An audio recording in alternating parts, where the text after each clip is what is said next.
This is a weird and bizarre obsession with trans people on the part of the Republican Party.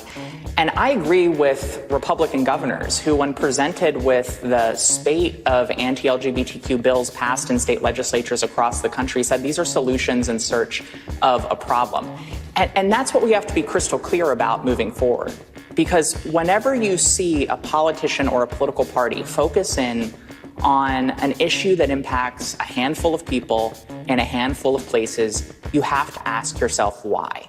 And the answer to that is they are trying to distract. They are trying to distract from what they are actually doing. And over the next 4 years, every single time we see any member of the Trump-Vance administration talk about trans people, talk about immigrants, talk about Muslims, talk about any vulnerable group in this country, look what they're doing with their right hand. Because I can guarantee you at that same moment, they are working to pick the pockets of American workers. They're working to fleece seniors by privatizing Social Security and Medicare.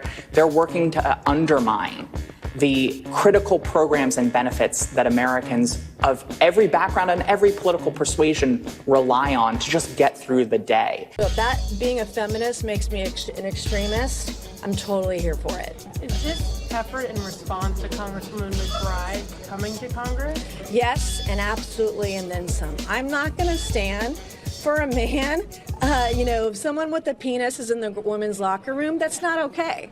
And I'm a victim of abuse myself. I'm a rape survivor. I have PTSD from the abuse I've suffered at the hands of a man. And I know how vulnerable women and girls are in private spaces. So I'm absolutely 100% going to stand in the way of any man who wants to be in a women's restroom, in our locker rooms, in our changing rooms. I will be there fighting you every step of the way. Everyone, I told you I wasn't going to stop with Capitol Hill. I'm filing another bill tonight that would ban biological men from women's spaces on all federal property all across the country. This fight starts here. It starts now. Men are not allowed in women's spaces, period. Full stop, end of story. Sarah McBride is a new member of Congress and has been nothing but magnanimous about this situation because this bill was created just to shame her and to float wild conspiracies. She's shown no evidence that anyone has felt uncomfortable in a bathroom at Capitol Hill because there was a trans woman in the bathroom, that anyone has been attacked. She wants to bully, she wants to demean, and she wants to raise false flags about an issue. And you think back to the North Carolina bathroom bill, which completely exploded in Republicans' faces. This is not what they're talking about. They don't think that your kid is going to go to school and come home with different genitalia. Did you ever say anything before Sarah McBride existed? Why last year when there were no trans members? Because she's confronted by the situation in Congress. Didn't you learn not afraid of Sarah McBride? Didn't you learn that the American people don't want this?